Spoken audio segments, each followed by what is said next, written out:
アジアンカンフージェネレーション Life is Beautiful ウェブラジオ。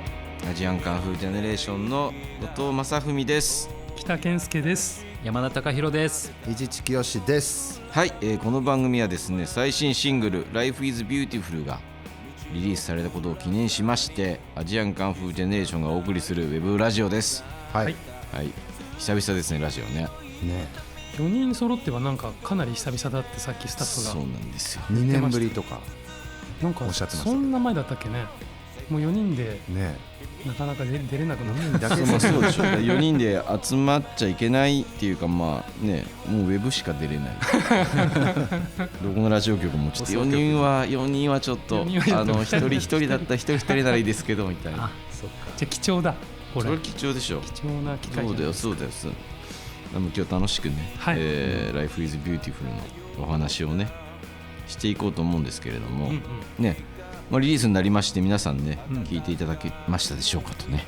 これのラジオをねお聞きの皆さんはね、もうウェブまで我々を追いかけてきてくれる人たちですから、よほどのもうアジカンフリークスと呼んでも聞いていただいてるでしょうね。じゃあね、バッチリだと思うんですけれども、Life is Beautiful はですね、なんと31枚目になるシングルということで、はい、テレビアニメファーマギアのオープニングテーマと、どうですか、まあ、このできてみてね Life is Beautiful 作ったのすごい昔だよね。そうなんだよね。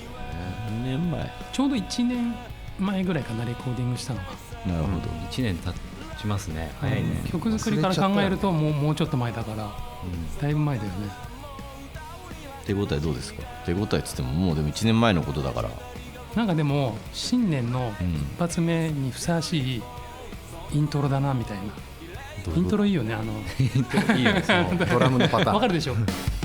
タッタッタッそうドラムからのああ、ただがいいってこと。その後こうメインテーマみたいのがさ、俺が作ったリフがいいよってケンちゃん自分の作ったリフがいいよってこと。あのリフもでもさ、ゴッチと 3,4 回こうやり取りして、そうだね、プリプロ当日にやっと生まれたんだよね。違うパターンのやつを俺が何個も生み出して、ゴッチに送りつけてはちゃうって言われてそんなちゃんともっとどこがちゃうかを伝えたつもりでそうちゃう理由もちゃんと来てたんだけど、私は新年一発目にふさわしくないリフばっか送ってくるから新年にリリースされるって分かんなかったんだけど、その頃そうだから世話しないリフが多かったから、もうちょっと長いので、でもまあそう耳に残るフレーズ、耳に残るねだとは思いましたけどね。ケンさんは短い小節数で回すリフが好きなんだけど、そうなんだ、そうなっちゃうんだよね、自分で作るとね。せっかちなのよ。よくそういう言われてるね、ケンさんね。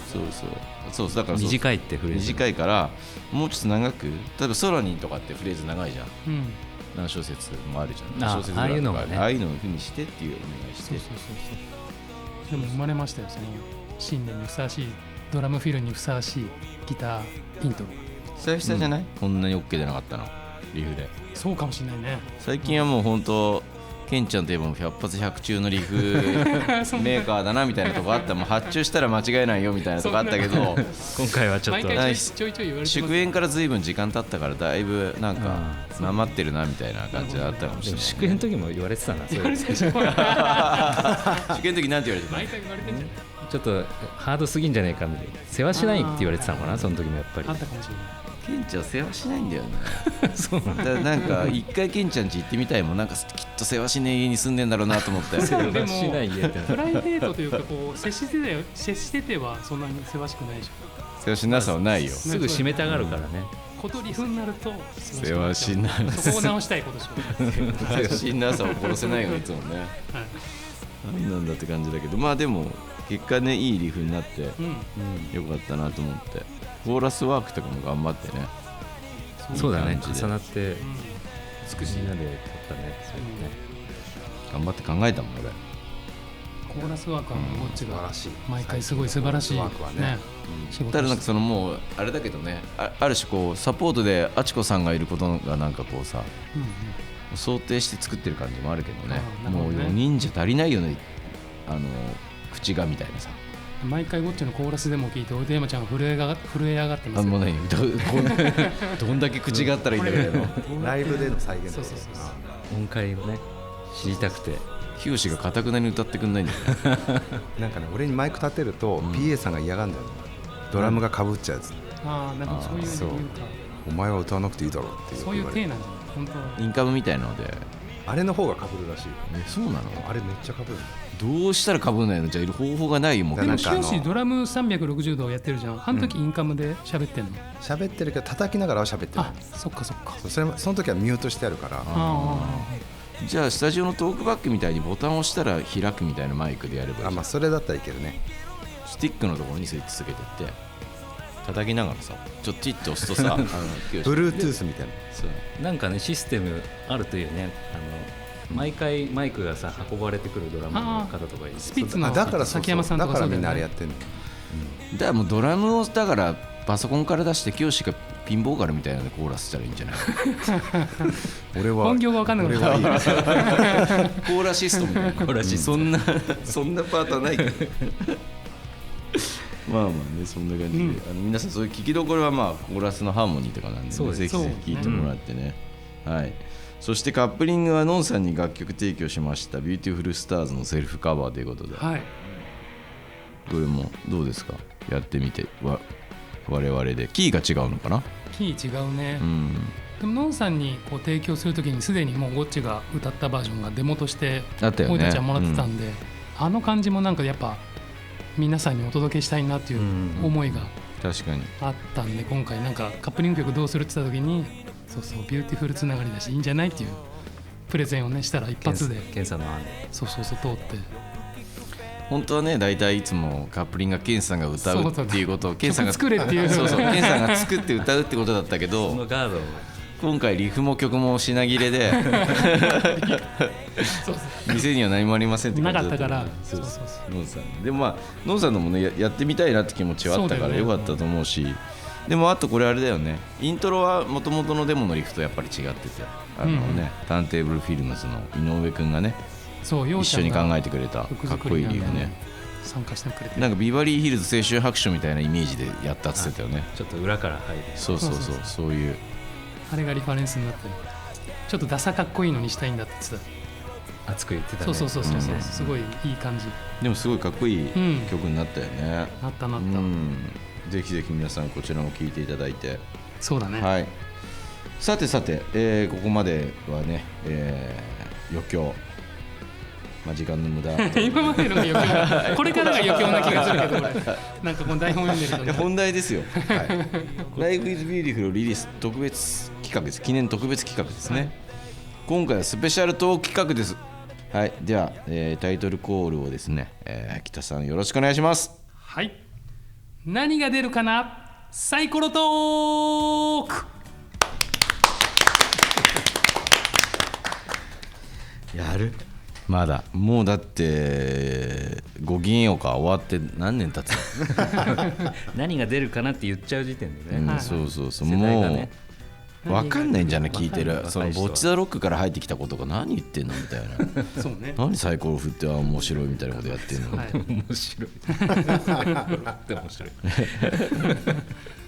そうね、まあそのどういうことごきげんようという番組がね、昔ねあってね、そのサイコロ振ってねトークテーマを決める、何が出るかなってのあったんだけど、それを今もう一回ね、お使い古されたネタをもう一回こすりましょうという番組ですね。はい、じゃあ、はい、一人ずつ振る、そうルールを説明します。はい1人1回ずつサイコロを振ります、はい、その出た目の番号を振ったメモがありますので、まあその1番を振ったら1番のメモを開いて、そこにはトークテーマが書いてあるっていうことなんで、メモに沿ったトークをしていくと、でトークテーマ、全体のねそのメモを統一するトークテーマがあって、そちらがですね、僕らにとって Life is Beautiful なものとはというねっていう大きなトークテーマがあるんですが、それはそれをこう細分化した話題がですね、この6つの目の中にね込められてメモがありますということなんで、ご理解いただけますでしょうかね。わかりました、はい、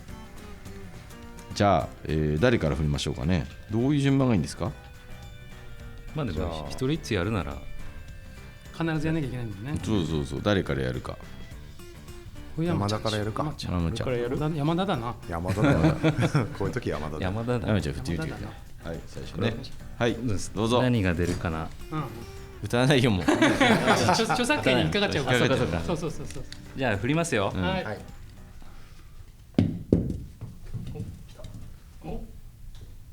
出ました。何番5番です。5番です。5番。幸先いいですね。じゃあトークテーマね。旅行に行けるから Life is beautiful。 海外に行った時の必需品。これ言えないよ。必需品言えねえ。必需品ね。いろいろ勝手が違う海外とね、これがあってよかったと思ったものや必ず持っていくもの。いやまだはあるよ、いっぱい。一番荷物多い。そうですか。ケンちゃんの方が多いよ荷物。本当？どっちだ。それはちょっと今日トークしたい。じっくり。前ね枕持ってって。ケンちゃん1泊2日でもカートで来るあれはでも北セットが入ってるでしょ。北セットもあるんだけど。何が入ってる北セット北セット。スキンケアとかそういうこと？でもスキンケア、化粧水入ってるね。本当。荷物確かに俺と山ちゃん多いよね。4人。これは普段が多いかな。カバンから出してまた入れると忘れ物しちゃうんで、入れとくんだ。そのまんまって感じなんで。使わないものはさすがに俺でも抜いとくかな、その日。なんかケンさんはどこに行くでも量が多いなって思う時があって。ちっちゃいスーツケースとかね。スーツケースだね。海外でしょ、でもテーマはね。海外に行く時絶対持ってくやつ。でもね、絶対っていうか去年、南米の方行った時に持っててよかったと思ったのは使い捨てパンツ。ゴッチに勧められて、でやっぱちょっと荷物減っていくし、意外とねクリーニングがあるかどうか分かんないからね。そう、ちょっと使い捨てパンツをもう少し持っていく。もともとはキャンプに行った時に海外でてかフェスに泊まった時にもうパンツ洗えないからすごい安いやつを薄いやつを持ってって、使い捨てがいいよって。そのエコの観点からするといいのか悪いのかちょっとね悩ましいとこあるけど、便利は便利だよね。洗っても使えるしね。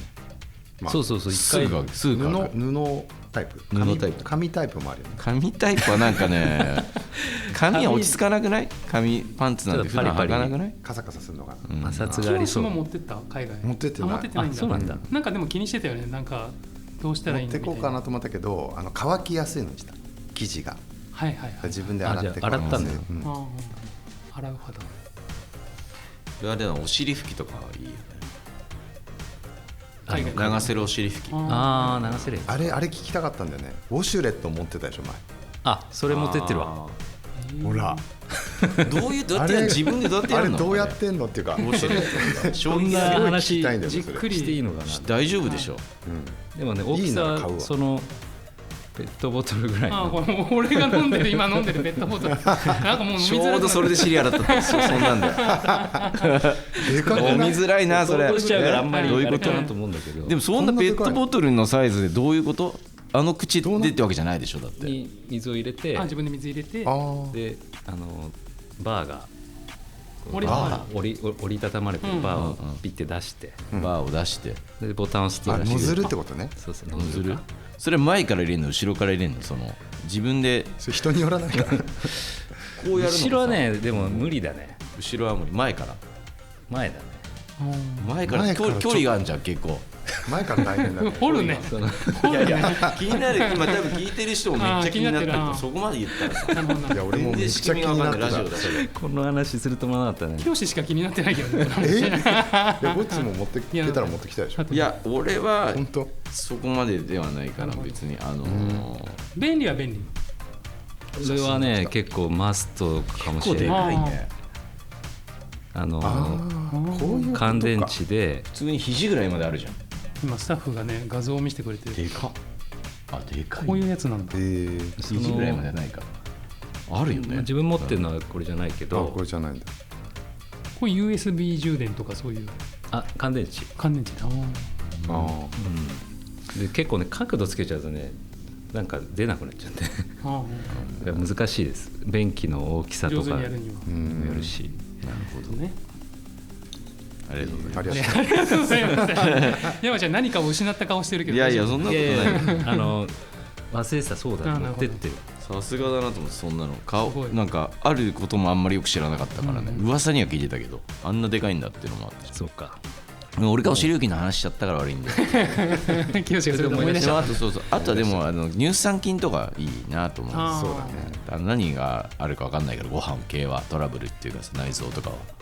常備薬は必要よね。あとチリで風邪ひいてチリの地元の薬局でそのなんかサプリビタミンのサプリ買ったけど、うん、あれ以来なんかねそれがすごい健康になっちゃって効きすぎてんのかもわかんないけど、でチリのやつは買えなかったから通販で、だからアメリカで似たようなそのビタミンのサプリ買って飲んでるけど、それ飲み始めてから風邪ひいてないんだ一応。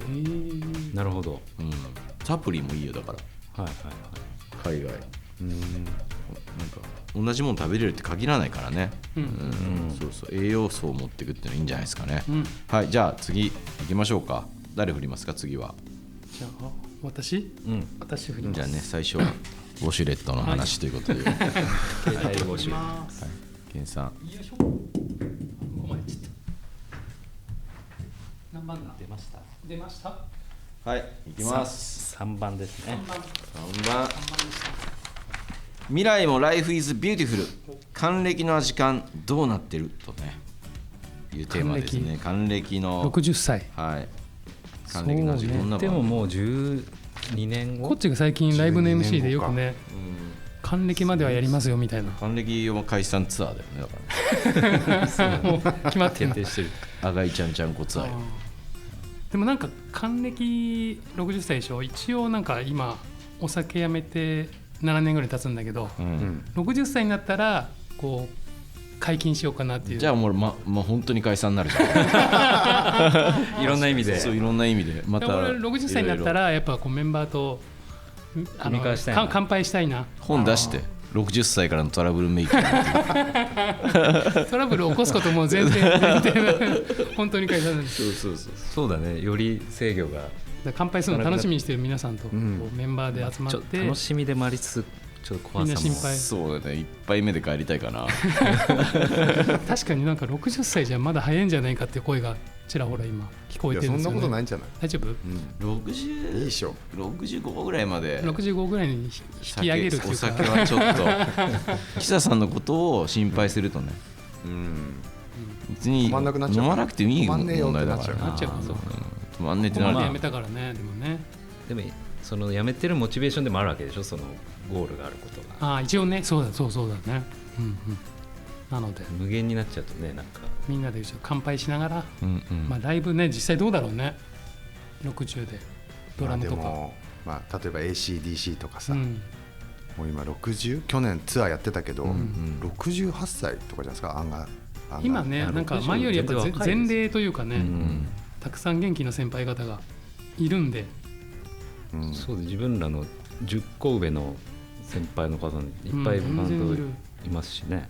なのでなんか頑張れる気がするね。いけそうな気は、ステージには立ってそうな。辛いな。60でリライトとかやれるだって。歌がでも一番あれだよね。多分テンポが速いからな。そうでね、やれる曲が狭まっていくっていうのはあるかもしれないですね。曲のなんかテーマとかにもよるよね。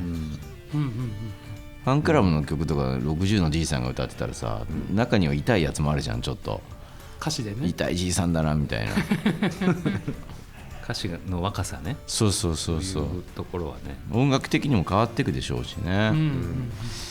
でもなんかそうなんだ。ステージに立つことってさ、なんかその大変じゃない。それこそ本当に命がすり減るって思うから、ね、60ぐらいでもうやめていいんじゃないのと思ったりするけど、このロックバンド的なやり方はね、なるほどね。ミック・ジャガーになりたいかって言われたらなんかあんましで、ポール・マッカートニーとか見るとなんかすごいなって思ったりはするけどね。なんか難しいところではあるよね。そうだね。なんで先輩とかの歩みを眺めつつじゃない。そうだね。タミオさんとかさ、スピッツの皆さんとかさ、そういう俺たちでもちょっとイメージが湧きやすい先輩たちの歩みを。そうだね。ローリングストーンズとかとちょっと距離が遠いし、確かにでしょ。だからなんか似たような志で音楽をされてる人たち先輩がでもやってそうだね皆さんね。そうだね。分かんない。清がだから俺60までにはもうカレー屋として一本立ちするんじゃないかってそっちのしてるんだよね。心配が。次まで行きましょうか。じゃあね、60で北さんが酒を始めてバンドを解散に追い込む結論になっちゃった。いきますよ。何番違う数字出て。1番一番お、出た。すごいじゃん。かぶりなし。バラバリなし。これがあれば Life is beautiful。日々の生活にないと困るもの。困るものこれがないと始まらない。いっぱいあるけどね。困るって。なんだろうかな。音楽以外でお願いします。音楽以外何使ってるかな。俺エアポッツないと困るわ。音楽以外音楽以外っていうかなんかね、もういいよじゃあなんで最近なんかそういうラジオ聞いてて、AM ラジオとかポッドキャストとか、なんかそう何かやりながら聞けんのよ。何の番組が面白いの？TBS ラジオとかよく聞いてる。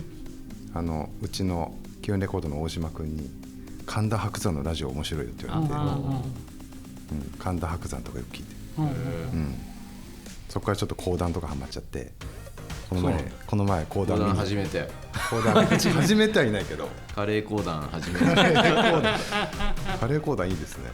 いいですね。いいですね。あ、でも確かに最近なんかそういうの見に新しいジャンル行ってるって言ってたもんね。そうそう、なんかそういう歌舞伎とかもね最近行きたくなってきて、歌舞伎、落語と講談はすごい好きになって、そのなんかしながらよくその耳にさイヤホン入れて聞いてんだけど、ながら聞きができる。それがすごい楽しくて、まあ、ラジオとかもねやりながら聞けるそうそうからこの番組もね。そうだ、カレー作りながらいつもラジオ聞いてんだけど、狂言とか見たことあるけどね、文楽人形浄瑠璃ね、あ面白い、あそうなんだ。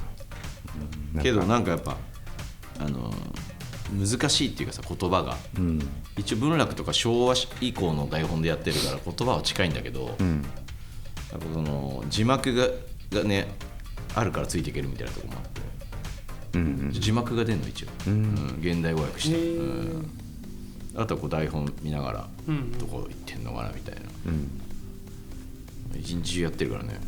勉強になりそう。なんかそういうこれ行こうよ今度ね。日の出町にあるんで。あ寄せわかるわかる。落語は楽しそうだよね。でもね、にぎわい座みたいな。そうにぎわい座、行ってみたい。みんなでアジカのメンバーで行きたいなって思う。行ってみたいかも。清が出てくるんだ。カレー講談。カレー講談師。ついにデビューしました。はい。他にメンバーの中で趣味が多いのは誰？趣味が多いのは清だよね。今何があるの？講談以外に趣味は。野菜作り。野菜も作ってるね。畑やってる。畑。釣り。お。そのくらいかな。スキー全部スキー。山登りもやってるもんね。登山もやってる。全部やってるね。多趣味どころじゃない。一番趣味ないの誰なの？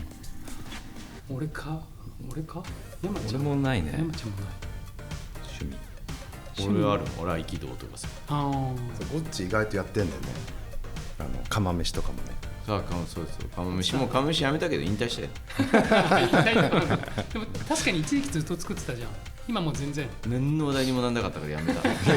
結構話題になってて、あれだからもう本当は今頃さ釜飯本でさ、そうだよね、出版をちょっとね、釜飯御殿立ってるとこだったけど、スケベ心があれだったんじゃない？なんかいやでも画質とか一番低いからねあれね。それが良くなかったのかもしれない。色悪いなと思って。色悪いでしょ。全部違うのよ。醤油入れて炊いたら茶色なんや全部。確かにそうなる。色はあれ一択なのよ。なんかちょっとでも明るくとか自分でしない。グリーンとかなんないの。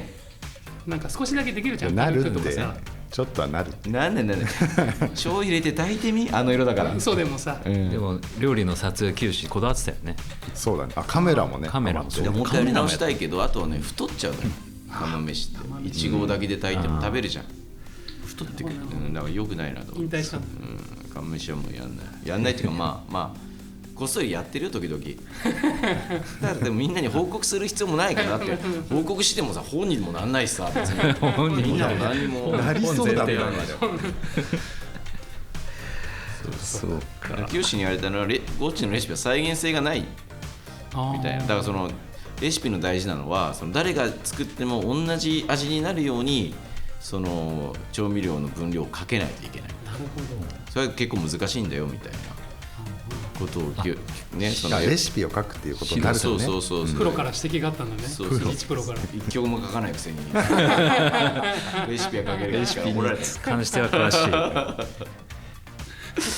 そういうのがあったんだけど、まあでも確かにそうだよねみたいな。俺ただその食べた感想の文章が面白いだけだから作れない。なるほどしょうがない。だからそれもちょっと学び直したから、そうだね、清道場に入ってもう一回一から釜飯を学んで、もう一回その清さんにその監修のもと釜飯本出したいなと思ってる。諦めてなかった諦めてはないよやっぱりね。そうか、諦めてはない大丈夫。はい、最後ね、はい、これ何2か4ね、2か4か6ね。これこんなかぶりが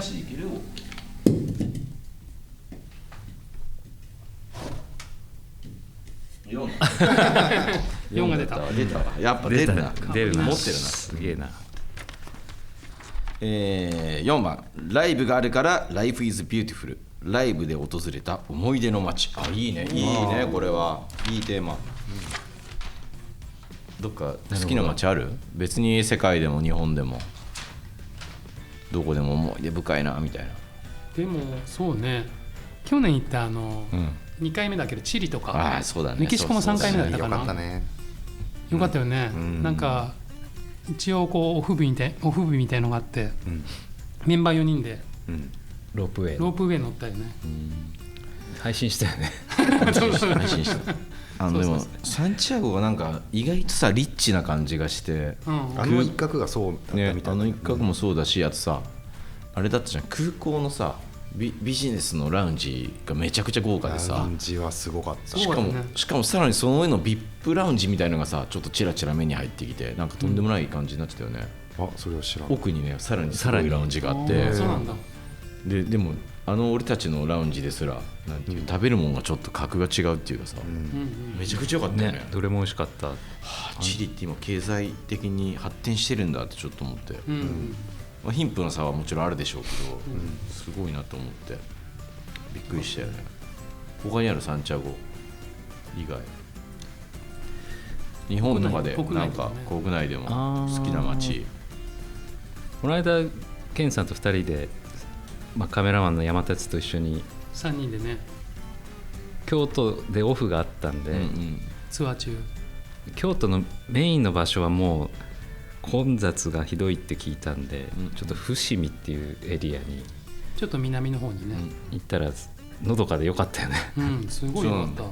山ちゃんがこう本当は一人で山ちゃんが行こうとしてたんだけど、オフに、それに俺と山哲が便乗させてもらって、なんかこう山ちゃんが一人で行きたかったラーメン屋に3人で行ったりとか、行きたかった酒造見学に3人で行ったりとか。一人で激渋じゃんライブの空き日にそれ一人で行くんですよ。ラーメン屋行って酒造見学して一人で。確かにあれを3人でいたからワイワイ楽しかったけど、一人でそう船もね、そう船屋形船も乗ったの。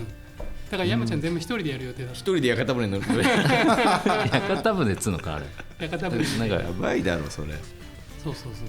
そうもはや一人旅が趣味みたいなやり方だね。じゃあ楽しみ方ね。好きは好きで。意外と山ちゃんなんかそういう観光とか入れたりするんだなと思って、オフ日とか俺とかなんかホテルで休んじゃったりとかする時あるんだけど、なんか寂れたおでん屋で背中で語ってそうな感じするもんねイメージはね。イメージがね、山ちゃんね。なんか憧れありますね。憧れあるあいつ背中で語ってんなってよく見てる山ちゃんとかあるよね絶対ね。